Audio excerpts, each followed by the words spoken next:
Right, I'm going to take you through a series of slides, or I don't know, screens,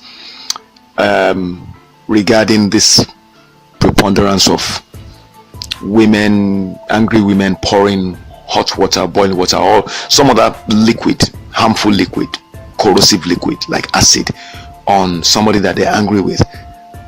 Sometimes it's the man in their life, sometimes it's a child, sometimes it's even their own daughter, not necessarily somebody else's child. And the reason why I decided to actually do, I've been toying with this idea for almost 4 years. After my own experience in 2017 of having hot water poured on me, you'll get to see that as well.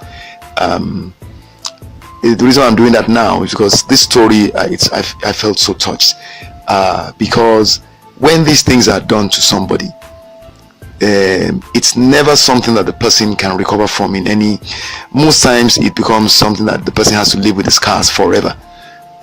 I'm talking as a person that I'm proof of it. I'm living with the scars. I'm just dark complexion, so when you see mine, you will see that I don't really you don't see them so easily, but they're there. When you get closer to me, you can tell straight away that something happened to my skin. All right, but let me just take you through this story. The story that prompted me, because this is happening on the 15th. This report is published in the Punch newspaper, and that's a newspaper I trust. 15th of January, so 2022. For this to be happening again, I just felt this is enough. I've seen stories of a woman who poured hot water on her husband in the UK. Daily Sun, it was featured. You can Google it. He had hot water poured on him by his wife. You can imagine a white person with a white skin having hot water poured on him. You need to have seen the skin. It was raw, man. And I think she got prosecuted. In the UK, they don't joke with things like that. They've been dealing with abusive females for a while now. But let me just take you through this. So this woman, her own daughter, because of some disagreement, she decided to pour hot water on the daughter's breasts.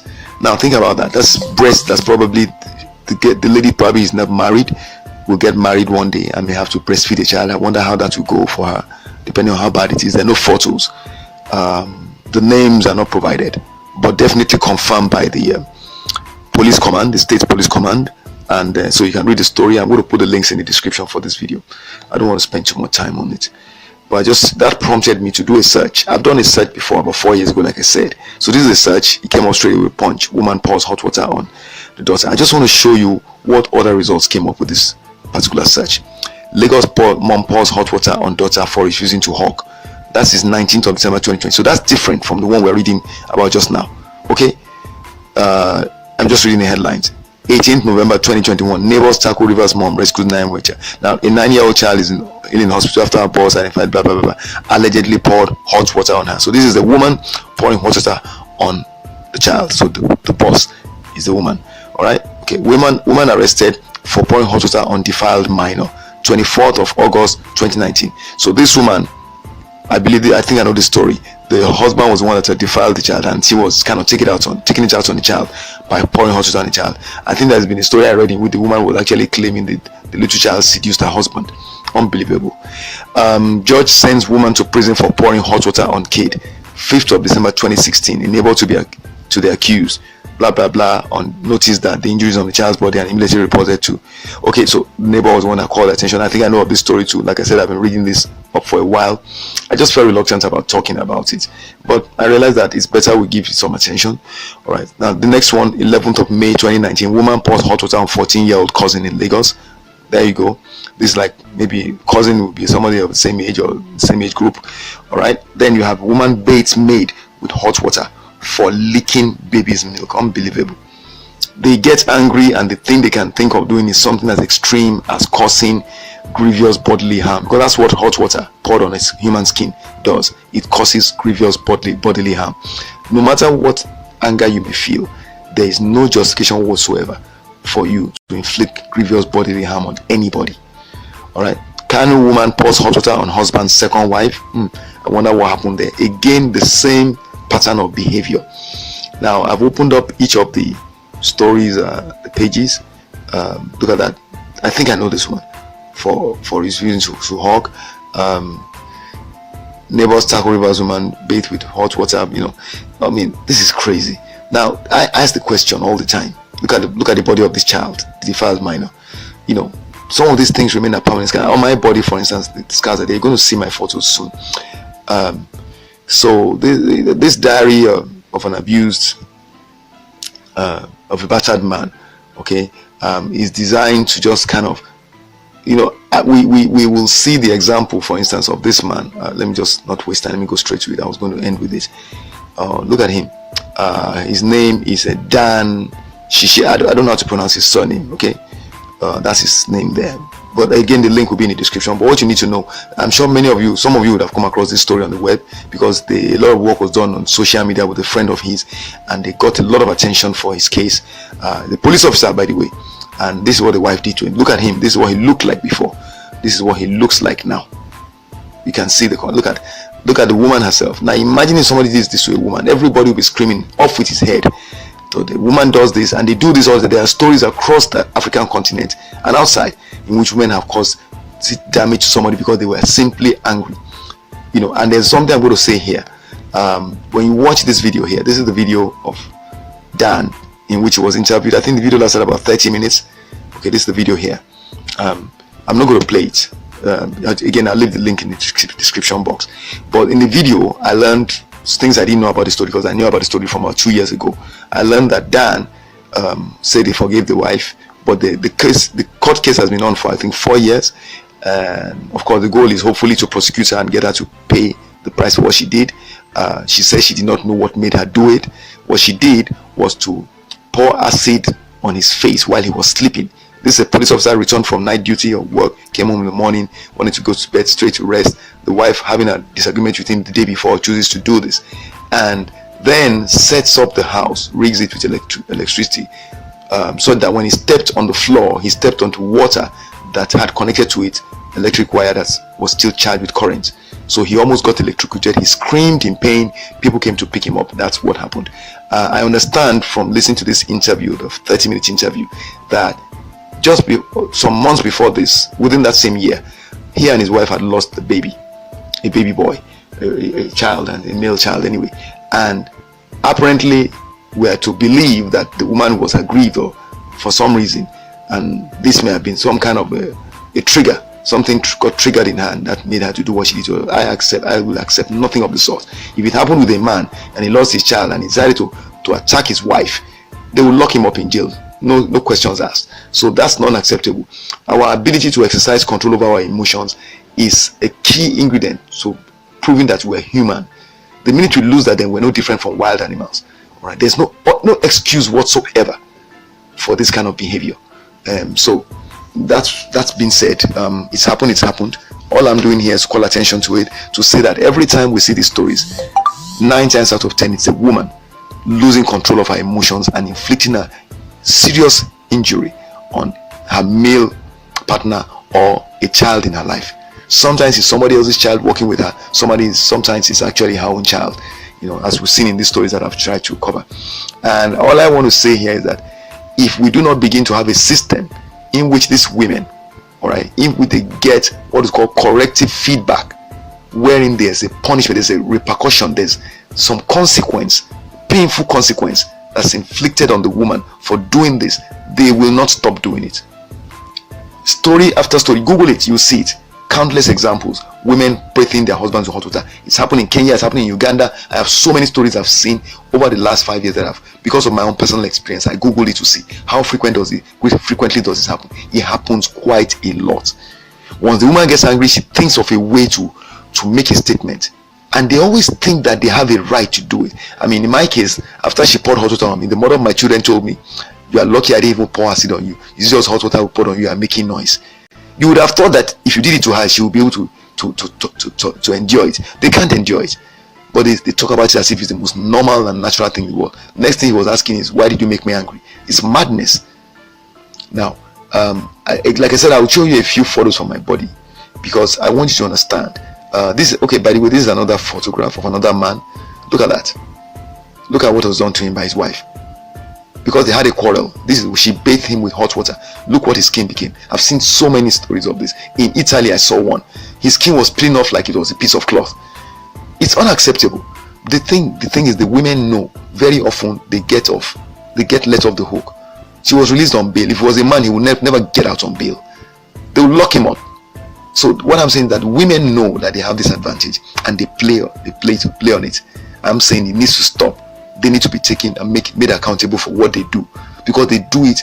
It's premeditated. Look at what Dan's wife did. That was premeditated. That she's even still walking the streets at all in some court case. To me, I think it's abuse, secondary abuse on the man himself, and he's a police officer. Think about that. All right. So imagine what other women will take away from this observation, that whenever a woman does these terrible things, nothing really happens. Then they know that they can wing it. They can get angry, do it, and then claim, oh, I'm sorry, and then they'll get left, because it's a man. It's a man. So who knows what the man did? Like, I got angry when I was listening to the interview. They were asking Dan, were you having an extramarital affair? Even if he was dating somebody outside of his marriage, even if he was running around with another woman, it is no justification. It's like saying that because your husband is dating another woman, then you therefore kill him, therefore you're no longer guilty of murder. What nonsense is that? If you don't like it and you tell him and it doesn't stop, ask for a divorce. You have no right to inflict such abuse and injury on somebody else. It's a crime, and you definitely have to pay the crime, whether or not he was fooling around with another woman or not. It's no excuse for you to inflict grievous bodily harm on him. This is the thing where we get it wrong. So even if if a man finds out his wife is dating another man, he should therefore go and pour hot water on her because he's angry. We must learn to exercise restraint. There's no excuse at all for it, this kind of behavior. All right, let me just, as I said, take you through. Let me see if I can just find some of them. Okay, so these are papers that I submitted to the Commissioner of Police, and I'm deliberately doing this because I want to put it on record. There has been no remorse shown by the mother of my children. This is just one of many examples. This was from way back in 2017, and up until even a few weeks ago, no remorse. In fact, she continues to look for ways to do more, even though we're separated. So what I'm saying is, if my children do not see me continuing to take action to call her out for her bad behavior, how do they learn that what she did was wrong? I have 2 daughters who live with her. How would they know that this is wrong? So they tell me they understand. With the help of the teachers, the children, the girls say they understand. But I want them to see that I'm not going to relent in pointing out what their mother has done as being bad. All right.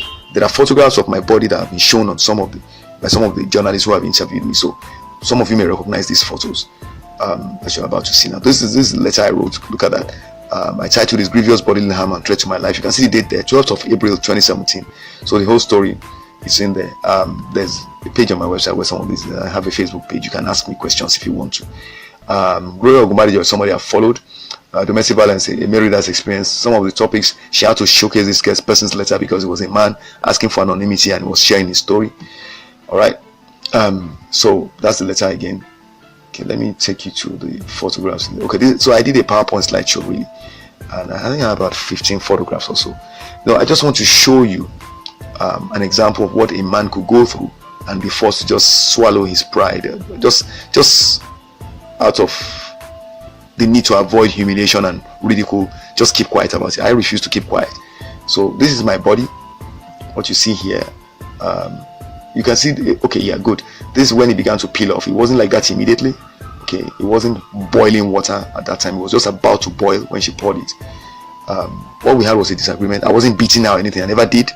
Okay, and also all the lies she tries to tell the lies, and the question to ask her, I keep telling her, is because she got locked up at a point. I said, why don't you just tell them why in 20 years I was beating you? According to you, if I was beating you in 20 years when my kids were small, how come you never reported to anybody, even the neighbors? Instead it is neighbors that know that I have always been on the receiving end of abuse. So it doesn't make any sense. Just because you know I won't do it.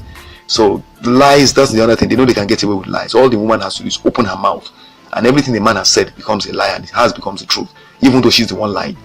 And that's the thing I'm doing. That's why I'm doing this. This diary, I will continue to showcase my own story alongside the stories of other men, particularly those that are featured in the media, because their stories have been verified. And let's see, we'll build up this library of verifiable information that proves that women can be capable of this kind of things. And then we see, let the society tell us why they will not address men as victims, just like they address women as victims. Right. So look at this is my thigh, my chest. You can see that this was some I think some days after. I think if you look at below, I think I have a date. Yeah, this is 13th of April. Okay. Then 13th of April, 14th of April, 14th of April. So you can see the way the things were popping up. It will just swell up. What do you call those things? I can't remember what they call them. You can see my body, because she poured this right across my chest down to my waist. Let me see. Okay, that's still my thigh. Those are the drugs the kind of cream I was told to rub on my body. That's a bandage, or what do you call it? You can see this was when it was already healing. This is the 17th of April. Okay, so you can see my skin, the way it was having layers and layers peeling off, dead skin coming off, and that was how I had to move around society. People were avoiding me in buses, on the streets. I looked funny. You can see the close-up of it. Most of these photos were taken by my daughter. She's 15 years old now. Look at that. Believe me, they were extremely painful. All those things you see there, I still have this. They're scars today. It's just that because I have a dark complexion, it's just not so visible like somebody who's light complexion. Okay, so how could anybody do this to you and then live in the same house with you and mock you day in, day out? She did that to me. She mocked me day in, day out with this. Made fun of me in front of the kids. Talked about how there was nothing I could do, nowhere I could go, nothing I could do. You cannot do more than a dead rat. And that's the same person that calls herself a Christian, wants to claim to be a victim. I mean, you are a victim and you did this and you did not run out of the house for fear of being dealt with by the man that has been abusing you and beating you. You stayed in the same house and you were mocking him, and yet he's the man that's been beating you. Please think about that. We need to stop this nonsense we're doing with women. We have grown up this army of entitled women who think they can do anything they want, and they come and lie and call themselves victims. Look at these images you're seeing. You think a man who is already abusing his wife and who is beating his wife and bashing his wife would have been treated like this by his wife, and he will not come down on her like a ton of bricks and probably even destroy her and then run away. I never laid a finger on her even after she did this, and she still claims she was abused. So if it wasn't for the fact that I was resilient, she would never have had the experience in which she was locked up for 24 hours after she inflicted another injury on me. So all I'm trying to say is this: let's remember that when we do all this nonsense that some people do, where they just side with women who make false accusations, we are also setting a trap for our sons. We're setting a trap for our daughters. Our daughters will learn that they can lie like that, and then they'll go and inflict such abuse on another person's son. It could be your son. If you support this kind of nonsense and you have a male child or a male loved one, it can happen to them too. And then how do you then fight such a woman? Because you have already supported such a woman before, because it wasn't a personal experience, it wasn't a personal thing for you. Now it becomes a personal thing. Maybe your own son. I've seen women who are crying on social media how their son suffered at the hand of the one woman. What did you do when somebody else's son was at the receiving end of such abuse? That's what I'm doing. That's why I'm doing this, publishing this diary. I want to make you do some thinking. When you are busy saying all men has come, remember that could also apply to your son, your brother, your father, your uncle, even your best friend who in the office. The person you know could not harm a fly, and then some woman begins to paint him black just because she wants to get away with the crime she has committed.